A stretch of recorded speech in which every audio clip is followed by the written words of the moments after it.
Assalamualaikum warahmatullahi wabarakatuh. Salam guru penggerak.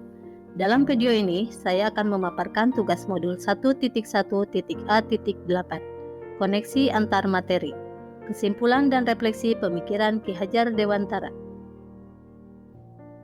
Perkenalkan, nama saya Mulyani SPD, calon guru penggerak Angkatan 8 dari SMA Negeri 3 Kota Sukabumi, Provinsi Jawa Barat, dengan fasilitator Bapak Mahrani MPD dan pengajar praktik Ibu Kokom Komaria MPD Konselor. Pemikiran filosofis Ki Hajar Dewantara. 1. Pendidikan yang berpihak pada murid, di mana murid adalah sebagai subjek pembelajaran. Kedua, tujuan pendidikan adalah menuntun, bukan menuntut. Tujuan pendidikan adalah menuntun segala kodrat yang ada pada anak, agar mereka dapat mencapai keselamatan dan kebahagiaan yang setinggi-tingginya, baik sebagai manusia maupun sebagai anggota masyarakat. Sekali lagi bahwa tujuan pendidikan adalah menuntun, bukan menuntut. Seperti halnya filosofi Ki Hajar Dewantara, bahwa pendidik adalah ibarat seorang petani. Ia hanya dapat menuntun tumbuhnya padi, namun tidak bisa menuntut padi untuk tumbuh menjadi jagung. Yang ketiga, pendidikan sesuai kodrat alam dan kodrat zaman. Pendidikan harus sesuai dengan lingkungan tempat tinggal murid dan dapat membekali mereka agar dapat menjawab tantangan zaman yang selalu berubah. Keempat, pendidikan budi pekerti. Pentingnya pendidikan budi pekerti atau pendidikan karakter dalam pendidikan melalui pembiasaan positif. Kelima, trilogi pendidikan. Di dalam menuntun murid sebagai seorang guru, hendaknya selalu berprinsip pada trilogi pendidikan, yaitu ing ngarso sung tulodo, di depan memberi contoh atau teladan, ing madya mangun karsa, di tengah membangun semangat, dan tutwuri handayani, di belakang memberi dorongan. Yang saya percaya tentang murid dan pembelajaran di kelas sebelum mempelajari modul 1.1. Pertama, pembelajaran berpusat pada guru.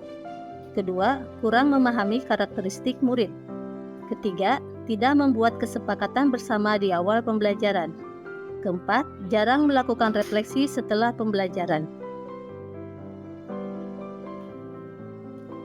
Perubahan pemikiran dan perilaku setelah mempelajari modul 1.1. Pertama, pembelajaran berpusat pada murid. Guru bukan sebagai aktor utama di kelas saat pembelajaran. Kedua, guru menuntun murid untuk belajar aktif, kreatif, dan bisa berkolaborasi dengan rekan yang lain dalam pembelajaran.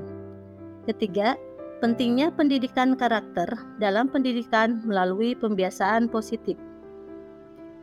Keempat, memahami bahwa setiap murid itu unik dengan segala potensinya.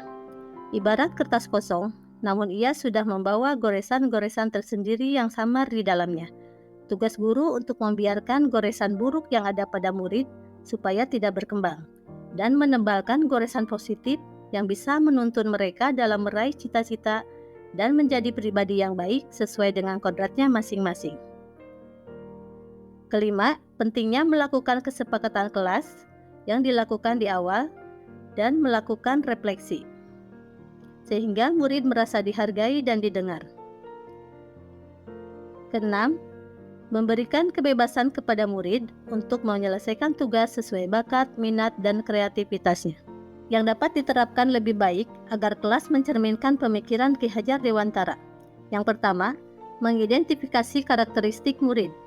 Kedua, merancang pembelajaran yang sesuai dengan kebutuhan murid, bahwa dengan berprinsip pada pemikiran Ki Hajar Dewantara, bahwa pendidikan harus disesuaikan dengan kodrat alam dan kodrat zaman, maka materi agar bisa disampaikan dengan menggunakan teknologi yang ada sesuai kebutuhan dan karakteristik murid generasi zaman sekarang. 3. Menciptakan kondisi belajar yang nyaman dan menyenangkan, misalnya dapat memasukkan unsur permainan dalam pembelajaran.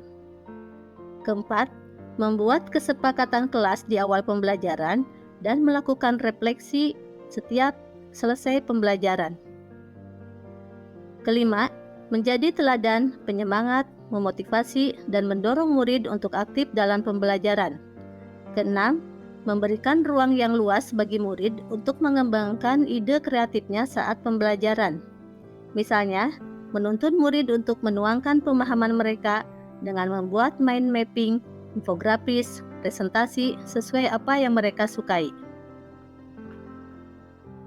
Ketujuh, mengembangkan pendidikan karakter melalui pembiasaan positif. Misalnya, memberi arahan dan contoh kepada murid untuk selalu tersenyum, menyapa dan mengucapkan salam, berpenampilan rapi dan sopan sesuai aturan. Meskipun sepele, namun hal ini adalah sebagai usaha awal untuk menebalkan kembali sopan santun murid yang sudah mulai luntur. Kesimpulan, 1. Seorang guru hendaknya memiliki kemampuan untuk mengembangkan potensi murid dan membimbingnya untuk mencapai perkembangan optimal dan mencapai tujuan hidupnya. Kedua, seorang guru hendaknya mampu menciptakan lingkungan belajar yang kondusif dan menyenangkan. Ketiga, seorang guru harus bergerak dan aktif mengembangkan diri agar dapat memberikan pelayanan terbaik bagi muridnya. Demikian pemaparan tugas, kesimpulan, dan refleksi pemikiran Ki Hajar Dewantara. Semoga bermanfaat. Mohon maaf jika ada kekurangan. Terima kasih. Mari bergerak, tergerak, dan menggerakkan. Salam bahagia. Wassalamualaikum warahmatullahi wabarakatuh.